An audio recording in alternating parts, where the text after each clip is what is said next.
Everyone, welcome once again in Sundar sir classes. तो students, जैसे कि हमारी सीरीज एग्जामिनेशन सीरीज कंटिन्यू है, उसी को आगे बढ़ाते हुए आज मैं आपको बताऊंगा राइटिंग स्किल्स के अंतर्गत आने वाले हमारा लास्ट टॉपिक है article writing. Students, article writing नाम आते ही हमारे बहुत सारे स्टूडेंट पजल हो जाते हैं और इसको पता नहीं क्या समझते हैं कि आर्टिकल राइटिंग बड़ा मुश्किल है, क्या लिखें इसमें, कैसे लिखें, इतने सारे वर्ड्स इसमें होते हैं, उसको हम कैसे पूरे करें। और खास तौर से जो है बहुत सारे स्टूडेंट इसको लेके पजल हो जाते हैं। तो स्टूडेंट, सबसे पहली बात तो ये है कि आपने बिल्कुल भी परेशान नहीं होना, पजल नहीं होना इसको लेके।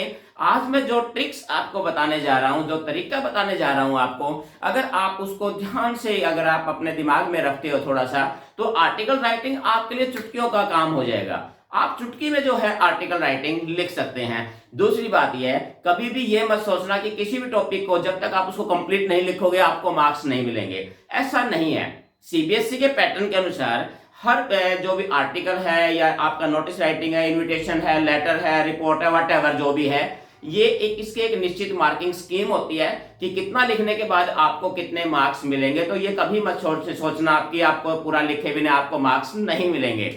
तो बस आपने ध्यान से इस वीडियो को लास्ट तक देखना है और जो तरीका मैं बता रहा हूं, जो मेन पॉइंट्स बता रहा हूं, उनको आपने अपने दिमाग में रखना है, उनको नोट कर लेना है। और उसी के अंतर्गत आप देखोगे वीडियो खत्म होने के बाद आपके मन में एक कॉन्फिडेंस जागेगा, आप अपने आप को जो है पाएंगे कि आप आसानी से आर्टिकल राइट कर सकते हैं। तो चलिए students, start our video.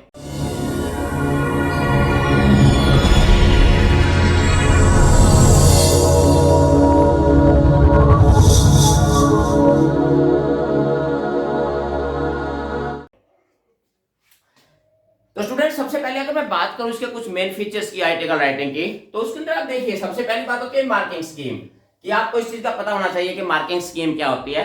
Marking scheme के अंतर्गत अगर आप देखोगे तो फॉर्मेट का आपको 1 मार्क्स मिलता है। आपने प्रॉपर फॉर्मेट लिखा हुआ है तो आपका 1 मार्क्स मिलता है। दूसरा आपको मिलता है कंटेंट जो आपका होता है, उसके आपको 2 मार्क्स होते हैं। और उसके बाद बात होती है आपकी एक्सप्रेशन की। एक्सप्रेशन के आपके 2 मार्क्स होते हैं। एक बात और ध्यान रखना है, जो मैं बताना चाहता हूं बहुत जरूरी है स्टूडेंट्स, कि अगर आपके कई बार स्टूडेंट्स ये होता है कि आपके मन में बहुत सारे हमारे ग्रामेटिकल मिस्टेक्स हो जाते हैं, स्पेलिंग मिस्टेक्स हो जाती हैं, तो हमारे सारे मार्क्स उसमें कट जाएंगे। ऐसा बिल्कुल भी नहीं है। एक निश्चित लिमिट है कि अगर आपके स्पेलिंग मिस्टेक्स के मैक्सिमम आपका 1 मार्क्स कट सकता है। ध्यान रखना आपने, अगर आपका फॉर्मेट सही है, कंटेंट आपने बिल्कुल सही लिखा है, लेकिन अगर आपके ग्रामेटिकल मिस्टेक हैं तो आपको चिंता करने की जरूरत नहीं है। You should not be worried about this because as per the CBSE rules only 1 marks can be deducted। तो आपको अधिकतम 1 मार्क्स आपका कट सकता है, तो फिर भी आप आसानी से मार्क्स प्राप्त कर सकते हैं। तो एक तो दिमाग में इस बात को आपने जरूर रखना है। चलिए आगे बढ़ते हैं। आपको पता ही है इसके लिए हमारे पास जो वर्ड लिमिट होती है अपना अमूमन जो है 150 वर्ड्स अप्रोक्सीमेटली होते हैं। 10 वर्ड्स लेस और प्लस माइनस हो सकते हैं, तो आपने इस चीज का ध्यान रखना है।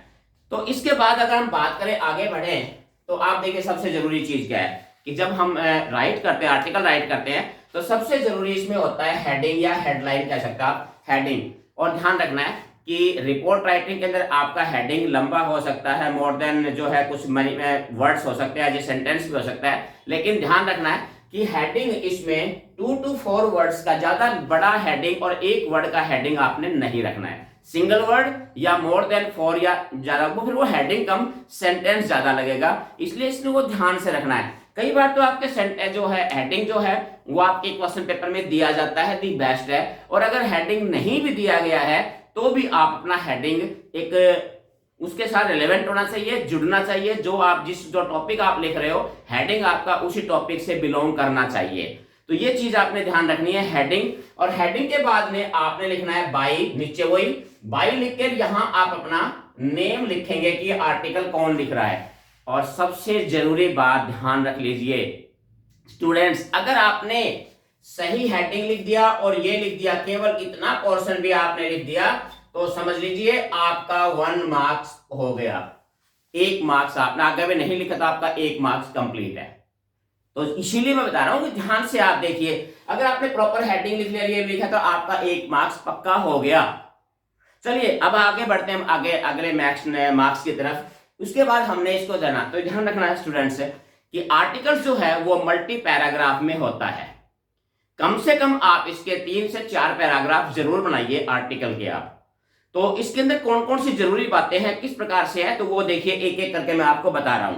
बिल्कुल घबराने की जरूरत नहीं है, आसान, अपने आप को बिल्कुल आपके माइंड को खोलिए और इस वीडियो के खत्म होने के बाद आप 1-2 प्रैक्टिस करेंगे तो आप पाएंगे कि ये तो बहुत ही आसान है, तो चिंता करने की जरूरत बिल्कुल भी नहीं है। सबसे पहले अगर हम बात करें इसके इंट्रोडक्शन की है, तो कोई भी जब आर्टिकल लिखते हैं तो सबसे पहले हम उसके इंट्रोडक्शन देते हैं उसके बारे में। और इंट्रोडक्शन में क्या होता है, सिंपल सी बात है, क्या होता है इसमें, इंट्रोड्यूस द टॉपिक। जो टॉपिक आपने, जो हेडिंग, जो टॉपिक दिया गया है, आपने उसको इंट्रोड्यूस करना है, आपने उसके बारे में बताना है कि वो चीज क्या है। मान लीजिए कोई टर्म है, कोई है, तो उसकी हम मीनिंग दे सकते हैं, उसकी डेफिनेशन वगैरह हम दे सकते हैं। तो उसके अंदर भी हमने जवाब वही होता है इसमें, जस्ट लाइक व्हाट, क्या है, व्हाट का जवाब हमें मिलेगा, किस चीज के बारे में, वो क्या है, कैसे है, तो उसके बारे में हमने इसको इंट्रोड्यूस करना है टॉपिक का। आई कैचिंग फ्रेज का मतलब होता है कि हमने वो इस ऐसी फ्रेज का यूज करना है जैसे एग्जामिनर की सीधी दृष्टि उसके ऊपर पड़े।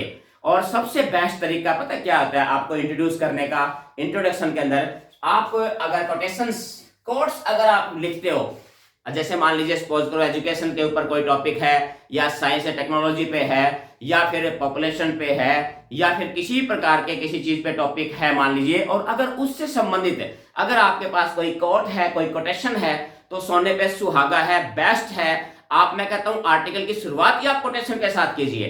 और सबसे इंपॉर्टेंट पता क्या होता है आर्टिकल में, सबसे इंपॉर्टेंट आर्टिकल में होता है इंट्रोडक्शन, और उससे ज्यादा महत्वपूर्ण होता है आपका कंक्लूजन, लास्ट पार्ट। देखिए मैं आपको बिल्कुल क्लियर बता रहा हूं कि आपका पूरा आर्टिकल पढ़ने का टाइम बहुत ही कम एग्जामिनर्स के पास या चेकर के पास, जो आपका करेक्ट करते हैं, जो चेक करते हैं, उनके पास होता है।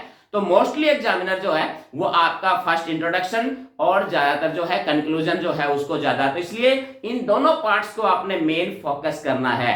तो इंट्रोडक्शन के अंदर आप कोटेशन का इस्तेमाल आप जरूर कीजिए, कोई भी चीज हो तो उसकी आप कोशिश कीजिए कि आप अपने आर्टिकल की शुरुआत कोटेशन के साथ करें। और कोटेशन हमेशा ध्यान रखना है इन्वर्टेड कॉमास के अंदर लिखी जाती है, तो ये ध्यान आपने रखना है। कोटेशन का आप इस्तेमाल कर सकते हैं, व्हाट, वाई जैसे जवाब आपको मिलने चाहिए इंट्रोडक्शन में। और इंट्रोडक्शन के अंदर आप मान के चलिए कि आपके 60 से 70 वर्ड्स आपके हो जाने चाहिए, इंट्रोडक्शन में हो जाते हैं। मेन से नॉर्मली आपकी 5 से 6 लाइनें आप इसमें, क्योंकि पूरा टॉपिक इंट्रोड्यूस कर देंगे तो उसके बारे में आपका हो जाएगा।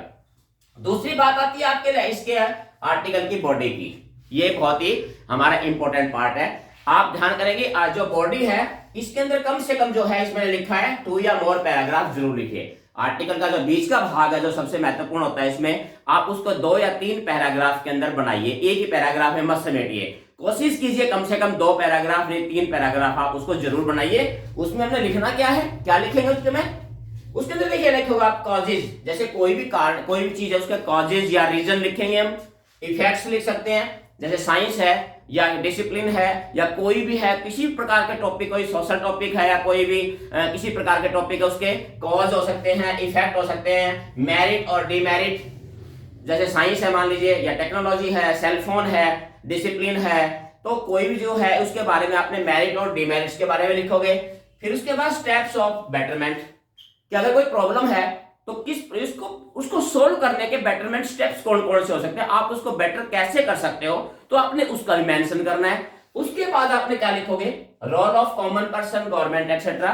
और दूसरा लास्ट पैसेज के अंदर आपके बॉडी के लास्ट पैसेज में क्या लिखोगे कि जो भी प्रॉब्लम है या जो भी जिसके बारे में आप लिख रहे हो उसके बारे में हम, आप, कॉमन पीपल, आम पब्लिक या फिर गवर्नमेंट या कंसर्निंग अथॉरिटी उसके लिए क्या कर सकते हैं।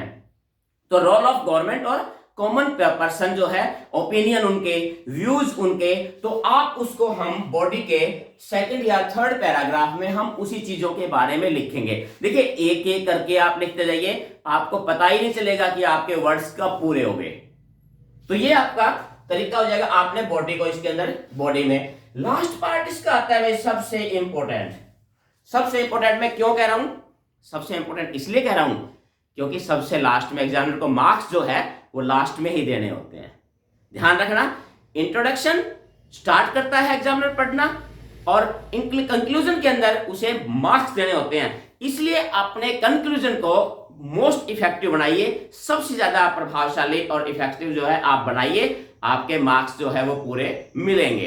तो आप कंक्लूजन में क्या चीज लिख सकते हैं, देखिए एक तो क्या होता है इसमें समरी होती है, जो हमने कुछ ऊपर लिखा है उसको अपने समराइज कर देना। कंक्लूजन का मतलब यही होता है, मेरिट है, डीमेरिट्स है, इफेक्ट्स है, कॉजेज है, जो भी चीजें हैं उनको आपने निष्कर्ष क्या निकाला, और उसमें क्या चीजें होती है, सेल्फ ओपिनियन सबसे इंपॉर्टेंट होता है। आपके विचार क्या है, सेल्फ ओपिनियन, तुम्हारे क्या विचार है, आम पब्लिक के उसके बारे में क्या विचार है, या कॉमन फैक्टर उसके अंदर कौन कौन से हो सकते हैं। उसके बाद अगर कोई वार्निंग वगैरह है या कोई चीज है तो आप वार्निंग है, एडवाइस है, सजेशन है, तो उन सब चीजों को आप एक्सप्रेस करेंगे कंक्लूजन के अंदर।